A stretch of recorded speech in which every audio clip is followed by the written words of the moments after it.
Selamat malam pramal semua. Berhubung banyaknya yang minta lanjut, jadi hari ini kita bakal nobar Final Destination yang kedua ya. Kali ini cewek yang dapat penglihatan kayak si Alex dulu. Dia berhasil nyelamatin pengemudi-pengemudi lain dari kecelakaan beruntun di jalan tol. Tapi apa? Yaps, tapi kematian gak suka itu. Kira-kira mereka bisa nge-cheat kematian gak ya? Oke, sebelum lanjut ke alur cerita lengkapnya, boleh dong klik tombol subscribe-nya dulu, gratis kok. Kalau udah, yuk langsung aja kita ke alur ceritanya. Ini ada si Kimberly, lagi nonton acara di TV yang ngebahas tentang peringatan 1 tahunnya ledakan pesawat Volley Air 180. Besok harinya, Kimberly mau liburan ke Daytona Beach, Florida sama temen-temennya, Shayna, Deno, sama Frankie. Nah, udah masuk jalan tol nih. Belum juga apa-apa, si Deno sama Frankie udah ngegenjes aja tuh.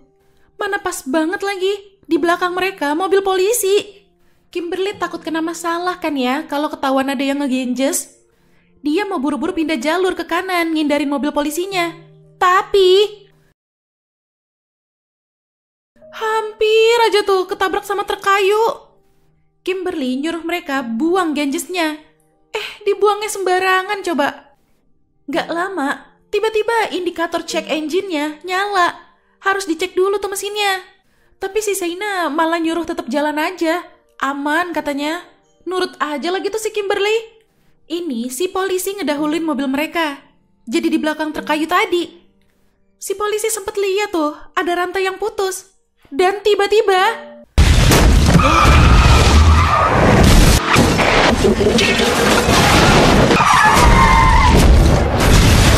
langsung jadi kecelakaan beruntun itu.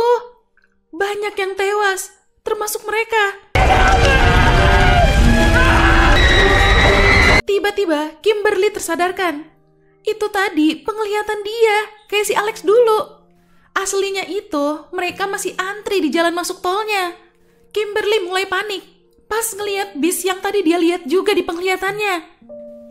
Dia langsung ngasih tahu teman-temannya bakal ada kecelakaan besar dan mereka semua bakal tewas.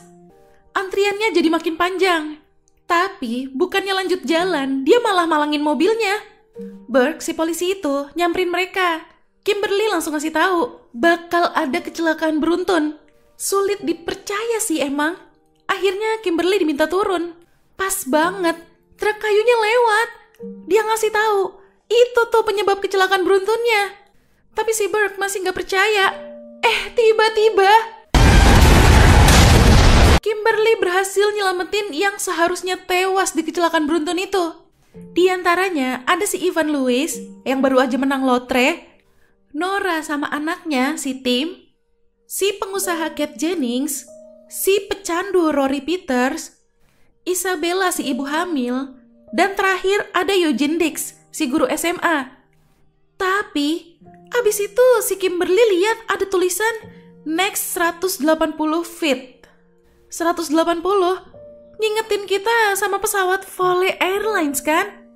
Bener aja, tiba-tiba ada truk pengangkut mobil melaju kenceng banget dan nabrak mobil dia. Teman-temannya yang masih duduk manis di dalam pada tewas seketika. Ini si Kimberly dibawa ke kantor polisi buat diinterogasi lebih lanjut. Dia yakin penglihatan yang dia alamin tadi sama kayak yang dialamin Alex dulu. Apalagi hari ini tuh tepat 1 tahunnya kecelakaan pesawat itu. Kimberly takut kalau mereka semua ujung-ujungnya bakal tetap tewas juga. Si Burke bilang ada kok satu yang selamat, yaitu si Claire. Tapi sekarang dia ada di kamar isolasi di rumah sakit jiwa. Ya udah, mereka semua jadi makin menolak buat percaya. Oke, ini si Ivan baru sampai nih di rumah. Abis belanja banyak tuh dia dari hasil menang lotrenya. Tapi rancangan kematian udah mulai bergerak.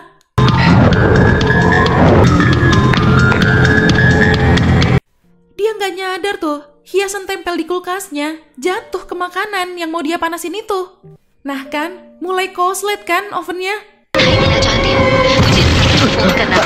Karena kaget, cincinnya jatuh masuk ke lubang wastafel. Gak pakai mikir panjang, dia langsung merogoh lubang itu, mau nyoba ngambil cincinnya. Dan bener aja, tangannya nyangkut, gak bisa keluar. Aduh, masakannya gosong, ovennya juga udah makin bergejolak.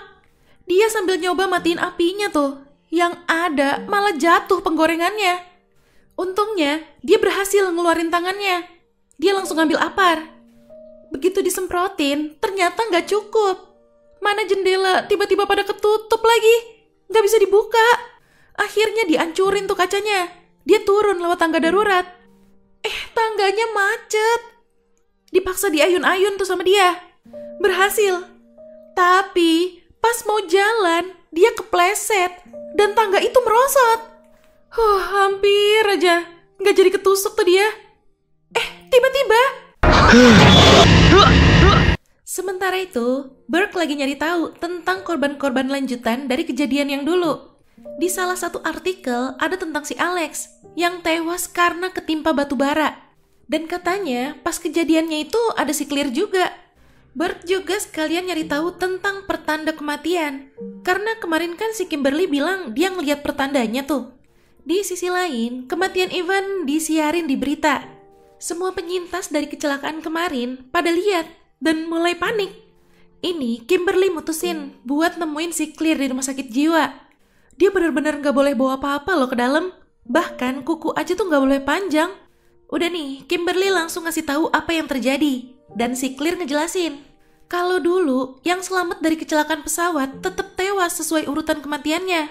Yang bikin si Kimberly bingung, urutan kematiannya terbalik. Di penglihatannya, urutannya itu seharusnya Nora sama Tim, Ivan baru dia sama temen-temennya. Tapi ini malah si Ivan kan yang tewas duluan tadi malam. Dia kelongkap. Mungkin ya karena si Kimberly diselamatin sama Burke pas hampir ketabrak juga waktu itu. Bingung juga tuh si Clear. Dia cuma bisa nyaranin coba lebih peka sama pertanda-pertandanya. Kimberly kecewa, gak dapet saran yang jelas. Dia malah jadi ngatain si Clear pengecut karena sembunyi di situ. Pas dia sampai rumah, udah ada si Burke yang nungguin dia. Ternyata si Burke sekarang udah makin percaya sama rancangan kematian ini. Lagi ngobrol, tiba-tiba sekelompok burung merpati terbang ngagetin banget. Si Kimberly mencoba lebih peka kan ya. Dia jadi yakin itu pertanda buat kematian Nora sama Tim. Gak pakai lama, mereka langsung nyari Nora sama Tim. Sementara itu, Clear jadi mikir tuh gara-gara dikatain begitu. Akhirnya dia mutusin buat keluar dari persembunyiannya. Ini Nora nganter Tim ke dokter gigi. Yailah, tuh ikan segala nyangkut. Saluran sirkulasi airnya jadi kesumbat. Bocor deh tuh. Mana kena stop kontak lagi. Pas lagi mau dibius lokal, ada burung-burung merpati yang ganti-gantian nabrak kaca. Ada yang sampai retak itu. Karena gagal mulu mau nyuntikin biusnya, si dokter minta tolong asistennya buat pakai bius gas aja. Tapi si mbak asisten gak denger, lagi berisik banget, ada konstruksi di luar. Ya udah, si dokter yang masang bius gasnya sendiri. Lagi-lagi si dokter kaget gara-gara tuh burung merpati nabrak kaca di ruang tunggu sampai jebol.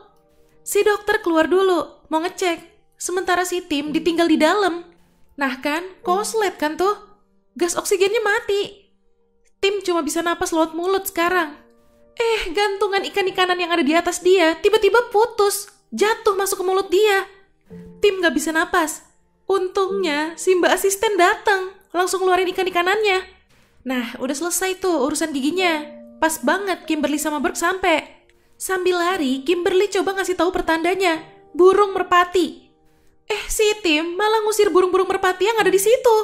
Pekerja proyek itu jadi kaget, kesenggol mesinnya. Kaca yang lagi diangkut sama alat itu jatuh tepat di ban si Tim. Ya udah, mereka sementara pulang dulu. Si Nora nggak mau ikut karena masih syok banget. Sesampainya di rumah, kaget tuh si Clear tiba-tiba nongol. Mereka diajak buat ketemu sama si Blackwood yang masih kerja jadi pengurus jenazah. Kali ini dia ngasih tahu, cuma kehidupan baru yang bisa ngalahin kematian. Menurut dia, kalau tiba-tiba ada yang baru lahir, daftar kematian yang sebelumnya jadi nggak berlaku lagi. Jadi kematian harus bikin daftar urut baru. Ya semacam itulah. Balik dari sana, pas lagi ngisi bensin, si Kimberly dapat penglihatan lagi. Kayak lagi nyetir mobil van putih terus nyemplung ke danau. Tapi si Burke ingat, waktu itu yang pakai mobil van putih tuh si Isabella yang lagi hamil. Claire langsung keinget sama omongan Blackboard tadi. Berarti kelahiran bayinya si Isabella itu yang bisa ngerusak daftar kematiannya. Mereka harus nyelamatin Isabella sampai bayi itu lahir. Si Burke punya rekaman dari dashcamnya buat ngeliat plat nomor mobilnya si Isabella. Dia mau bikin laporan palsu seakan-akan mobilnya Isabella itu mobil curian. Jadi nanti kan si Isabella ditahan tuh sambil nunggu bayinya lahir. Sementara itu, penyintas lainnya diminta pada tinggal di apartemennya si Burke dulu, biar aman. Kalau ada urusan keluar, wajib bawa HP khusus yang dibagiin sama si Kimberly ini. Biar nanti si Kimberly gampang ngasih taunya kalau dia dapat pertanda. Si Eugene masih nggak percaya. Dia mau pergi duluan. Pas dia ngambil jaketnya,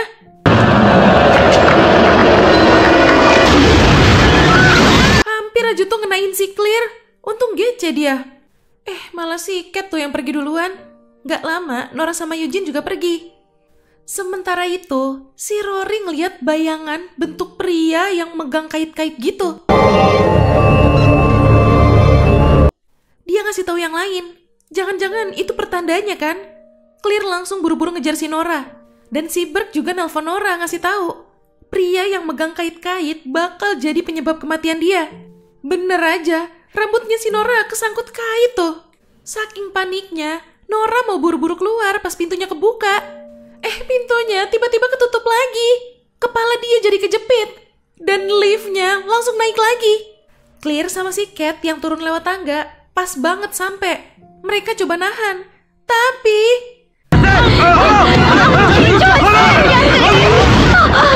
Nora akhirnya tewas, kepenggal. Eugene langsung balik lagi tuh. Panik banget dia ngelihat depan matanya sendiri. Dia ngambil pistolnya si Burke, nantang mau coba bundir. Tapi nggak bisa-bisa. Padahal pas dicek, pelurunya penuh loh itu. Claire sama Cat baru balik tuh. Si Claire bilang, nggak bisa ya karena emang bukan gilirannya si Eugene sekarang. Ini mereka bareng-bareng naik mobilnya si Cat mau nemuin Isabella. Si Isabellanya mau ngelahirin tuh. Deputy Adams langsung buru-buru bawa dia ke rumah sakit pakai mobilnya Isabella. Selama perjalanan, mereka jadi saling cerita pengalaman mereka tentang lolos dari kematian. Ternyata pengalaman mereka itu saling berhubungan sama penyintas-penyintas yang sebelumnya. Si Cat, dia nggak jadi nginep di penginapan yang ternyata ada kebocoran gasnya itu karena bis yang dia naikin nabrak si Terry waktu itu. Si Rory, ternyata dia nyaksiin pas Carter ketiban lampu neon cafe. Si Eugene lolos dari insiden penusukan karena dipindahin ke SMA Mount Abraham, gantiin Bu Luton. Si Burke selamat dari kecelakaan kereta karena tiba-tiba ditugasin buat ngurus jasadnya si Billy. Dan terakhir si Kimberly, dia sama ibunya waktu itu janjian mau ke mall. Ibunya udah nunggu di luar. Sementara dia masih terpaku di depan TV karena ngelihat berita tentang kematiannya si Todd. Sialnya, tiba-tiba ada sekelompok penjahat mau nyuri mobil mereka. Ibunya nyoba ngelawan.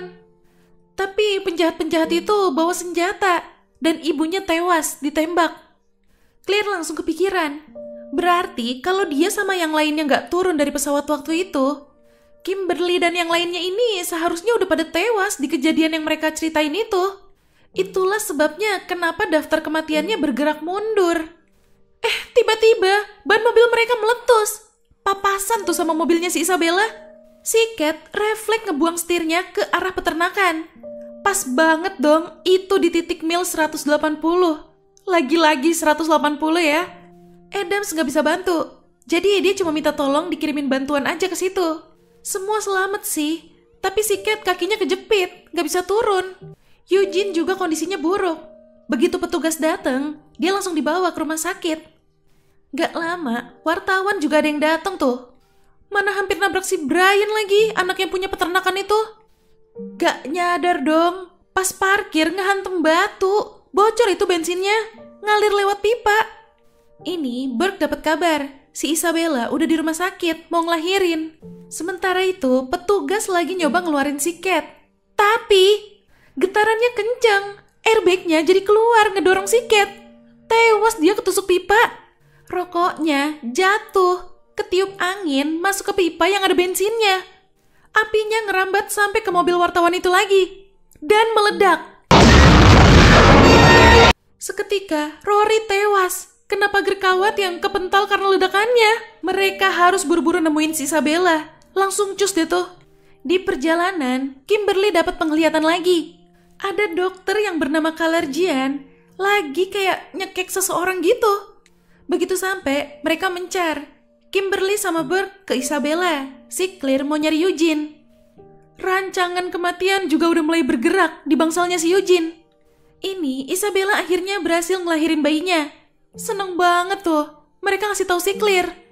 Tapi tiba-tiba Kimberly dapat penglihatan lagi yang nunjukin kalau di penglihatannya waktu itu pas mau ada kecelakaan beruntunnya, Isabella tuh nggak tewas. Dia sempat menepi. Claire langsung buru-buru lari ke bangsalnya Eugene. Pas dia buka pintunya,